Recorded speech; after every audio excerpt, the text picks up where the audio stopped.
been doing pretty well in the Open Series, top 8 a few times, against his opponent here, who is Jinggang Zhang. Hope I pronounced that correctly. Playing Big Red. It's kind of exciting. We don't see a lot of Ogre battle drivers. No. Oh, we have the Diplomats. Goblin Diplomat, Ogre battle driver. There's nothing I hate more than being forced to attack, right? I don't want to attack. It's interesting. He's got Goblin Diplomat to force you to attack and Chandra Pyromancer to force you to not block. I mean, it's unsynergistic. This is a sweet deck. But Andrew is actually playing another. This is another black-white control deck that looks like an identical list to the one that we saw earlier. Yeah, it looks like there was some kind of collaboration. I know these guys know each other. BBD, Van Meter, and Andrew. So probably this deck's been gaining popularity in recent Yeah. weeks, right? Like in the last week. Yeah. Like, and it's interesting to see black-white control. It's not an archetype that sees a lot of play over the life of Magic, but recently has found kind of this sweet little niche because of, really because of how good Restoration Angel and Desecration Demon are. Oh yeah, yeah. I think the last time I saw black-white competitively would be like Gerard's Verdict decks, and shout out to Gerard Capuchon himself, the Grand Prix champion, who actually won with Gerard's Verdict. Oh. How interesting. Yeah, you're talking Gerard Capuchon Fabiano. Right. Oh, Yeah. got it. Lots of Gerards in this game. Who has the 6th most losses of anybody in Premier level play. Oh wow, really? Yeah. Oh, that's a nice stat to have. Yeah. All right. Well, we have a shiny. What's that? You know who has number one? Who has the most? Who's that? Shohei Nakamura. Most wins also. Yeah. The question is, who has played the most Magic? Shuhei. Shuhei, yes, Yeah. definitely. Out of the players, you played in obviously a lot of tournaments. Out of all the big names, what player have you been slain by the most? If you had to think back, we all have a player in these big Premier level tournaments that we've have had our number per se. So we're going to pause for a minute while we have a judge call. Me personally, Kenji Samura has been my bane of my existence, but him and I are good buddies now. From your enemy becomes your ally. All right, so judge call here. We're going to wait. All right. Looks like we went to discard, and in response, Zhang tried to burn him. And it's something in Magic where if you announce discard, you once the discard happens, the turn is over. You can have no responses. There can be nothing done. It's at the end of the cleanup. So looks like the judge is going to decide whether or not Zhang is allowed to burn him or not.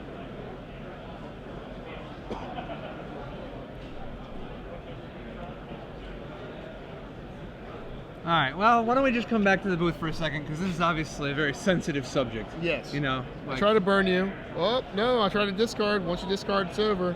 Most of the time, I'll say discard. My opponent will try to burn me, and I'll say, okay. Next time, though. Well, no. It's if you say discard, they can still burn you. After the discard, we're saying. It's supposed to be if you say discard and they say okay. Okay, right. Then it is over. That's what I meant. Yes. Yeah. Yes. And it depends on once you say, you always prompt in those situations, and once the word okay, make sure all your stops are set at the correct place. Right. Yeah. Right. You know what's a nice one in the sideboard of Zhang's deck? 4 Mind Sparkers. Mm-hmm. What do you think about that? I think it's good. I think it's especially the problem with the Mind Sparker and why it hasn't been super popular thus far is because the control deck's been blue, white, red, and they just pillar it. But now, but now with more blue, white, it's definitely much more of a menace than it would be against the blue, white, red decks. how good do you think it is just for the body? It's okay. I think the red decks aren't all about 3 mana 3/3s unless they are the Reckoner. And the Reckoner is pretty on a scale of its own there. Not many creatures can defeat the Reckoner in combat. Pretty good. But yeah, it is a 3 mana, 3 power guy. I think if blue, white, red was popular, it'd probably be falling off the cliff again. But right now, if you're Zhang and you're playing this deck, you're like, oh, blue, white deck, go ahead and deal with it. It's gonna sit there until you deal with it. You know? What do you think about 3 main deck Burning Earths? It's kind of aggressive. Yeah, I think you have to. I think if you're playing mono red, you're sacrificing the green potent creatures. You're gonna need to derive your power from somewhere. He does have Boros. He has a nice little package of Boros Reckoner and Chandra's Phoenix. Yeah, and God, Battle Driver. This is a sweet card. Ogre Battle Driver is pretty sick. Like if they use Sweet their removal spell on your Reckoner on turn 3, if you drop the Battle Driver next turn, whatever you play the turn after is going to be just, you know, pretty powerful. And these 2 Goblin Diplomats, it just makes you smile a little bit. What's kind of funny is who shows up with 3 Rakdos Cacklers as their only 1-drops? 3. Like that's kind of funny. Like That's funny. What made you decide to play 3 1-drops? And then 2 Diplomats. Like 3 Cacklers, it's like, I mean, maybe it's just like silly, but with as much burn as Zhang has, I almost wonder about playing Stromkirk Noble instead. Stromkirk Noble, because like Zhang has Pillar Flame, Searing Spear, Brimstone Volley, Flames of the Firebrand, and Chandra Pyromancer all main deck. Right. So he's obviously going the burn route, and I agree. I mean, Stromkirk Noble can get out of hand. 1 connection, and then it's obviously superior to Cackler already right off the bat. And again, are people playing control? If they're playing control, obviously the Vampire is much better against these aggro decks and these mid-range decks. You probably want a Cackler, so I don't know, maybe a mix of the 2. But he clearly doesn't like. You can't mix it up very much if you only got 3. You only got 3. We only have 3 spots. 2 Cacklers, 1 Noble. I can't afford to draw too many. Don't want 2 of those guys. And same thing with 2 drops. Give me 2 Diplomats. I want 2. And then give me 4 Ash Seller. So what do you think about 23 mountains? Instead of, like, for instance, 22 mountains in a Crucian Hellion, or a Hellion Crucible. Or Immutable. Oh, absolutely. Or Immutable. I mean, obviously he has 4 Reckoners, but, like, 1 Mutable, it's pretty sick. Yeah, 1. I mean, I think I'd risk it. If Patrick Sullivan was here, he would say it's Mutable time. Dude, I don't know. Patrick Sullivan has the only reason Patrick Sullivan doesn't, like, register 23 mountains more often is because he usually just registers like 20 or 21. Yeah. You know, but he would register 23 if he had to. Certainly if he was playing Thundermaw Hellkites and Ogre Battle Drivers. That's true. Yeah. Yeah, I think that something also interesting, there's no Hellrider on this list in a mono red deck. That is interesting. He's using Ogre Battle Driver over Hellrider. Very, very interesting. You know, I'm excited to use Ogre Battle Driver in the new set. What do you think about something like Ogre Battle Driver with Abhorrent Overlord? The guy it's the Devotion to Black Magic guy that makes lots of 1/1s for every, you know. Oh, yeah. Oh, God, yeah. Yeah, because, like, if you have, like, basically anything, if you have any one other card, you're attacking for well over 20 damage. Oh, yeah. The turn that you play the Overlord. Have you played M14 Limited and had your opponent, Ogre Battle Driver, just play like the Spore Mound guy? I mean, even that's sick. That's obviously on a super weak scale there. I think anything producing tokens or anything that makes guys like that is pretty potent. Young Pyromancer and Ogre Battle Driver, another interesting little synergy there. So we're jumping back to the match. The Searing Spear was returned to the hand. If you say okay to your opponent saying discard, you don't then get priority a second time. Right. That said, it may prove to actually be the better play to not play it then, so because now there's a Chandra's Phoenix in play and every burn spell is a raised dead. Right. Phoenix is an exciting card to come back. We skipped the Phoenix on the last M12, or excuse me, M13. And I think it's an essential piece to the mono red puzzle. I think you need something that's recurring in that deck, and it definitely fits that role pretty well. Gives him a little bit of sustain, a little bit of longevity. Yeah, and red obviously is famous for the lack of longevity. So Chandra's Phoenix is definitely a nice little break from that. We're going to see Reckoner come on down. Pretty easy to cast in your 23 mountain deck, I think. Andrew, his mana is completely together. He doesn't need double white for anything, does he? Oh, I guess Obsidian. If he just gets 1 more white mana, he has everything in his deck turned on. Yep. And it looks like he has Isolate Chapel in hand. And we're holding a Mutilate. Just wants to make sure to kill the Boros Reckoner dead and not reveal that he has the white mana yet. Yeah, a big thing with Mutilate in this matchup, you want to burn it early because a lot of the decks or the creatures in red are super effective on their own. He doesn't know his opponent's playing Ogre Battle Driver.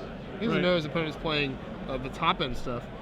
So Mutilate's usually pretty worthless against the red decks. You'd rather have the spot removal. So here's one of his 3 1-drops. So he knows more than us. Yeah, usually you'd rather have Mutilate against the Burning Tree Emissary versions of red. Yeah. You know? Yeah. A red deck that's a little bit more heavy hitting threats, you just use it to kill anything. Exactly. The ones that have to commit more to the board to deal more damage. All right, so Zhang here draws. He's going to get in there with the Cackler. Any Restoration Angel blocks? Yeah, I think so. I think that's I think we send the Angel down. He did go with 6 open, and he has a Silent Blood, so I'm not sure what the last 2's going to do. Maybe he has a Doom Blade in his hand that I'm missing. And maybe he just didn't want to use the Sign in Blood yet because he wants to protect his life total just in case. Yeah, he knows that Zhang has another Searing Spear in his hand, or at least one. So he's going to block, kill the Cackler. I think Zhang has to Searing Spear the Resto Angel, unless he's holding 3 burn spells, and you might want to wait. It's funny. It looks like the Searing Spear being backed up to Zhang's hand really is going to come back to help him. Yeah. I think if I was him, I would have Searing Speared main phase and then played the Chandra Phoenix and attacked with both. He would have been able to Searing Spear him, Chandra Phoenix attack with both. But let's see what happens here. Oh. Andrew has a Disciple of Bolus, which is a way to jump right back here in the life gain race. I think he's got Mutilate, Resto Angel, Disciple. So he's going to Resto Angel here, Disciple, and gain some life back. Yeah, that's a big hope. Really, Zhang will probably end up just burning the Angel, though. He has to. Yeah. If Andrew can successfully Disciple his Restoration. Oh, he did play an Angel in turn. And he draws an Angel. You sure he had one? Yes. Not an O-ring? I'm pretty sure. I could be wrong. I think I saw another Resto Angel. Yeah, he has 2. Yeah, it looks like he does have 2. Interesting.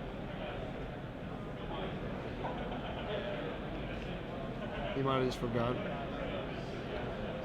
Alright, so 3 mana Geralt's Messenger. No, Nighthawk. Much better. And he's going to use his Angel to protect his Nighthawk. So if Zhang gets any, some bright ideas of burning it, he can stop it. Alright, so Zhang's thinking. Really a tough thing about red decks. And you know better than anyone, you don't want to be in this spot playing against him or playing the person when you're so late in the game with all mountains in play. It just gets a little rough. Draws the Thundermaw Hellkite. How does that change things? It's not bad, but what's going to end up happening is Thundermaw Hellkite will be cast, tap his guy, he can attack, but then he's just going to blink his Nighthawk and then block the Hellkite.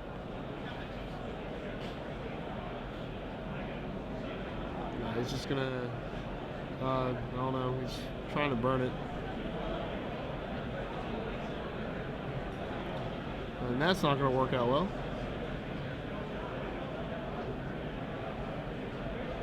So does he have a Chandra's Phoenix to play? I think that's another Searing Spear.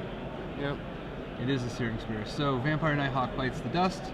Now we're going to see Andrew Disciple his Restoration and he'll pad his lead after attacking, right? Yeah, definitely. The thing is, with Zhang only having 1 card in hand, Andrew can safely do this because he's going to need multiple cards in a row to get back in this game.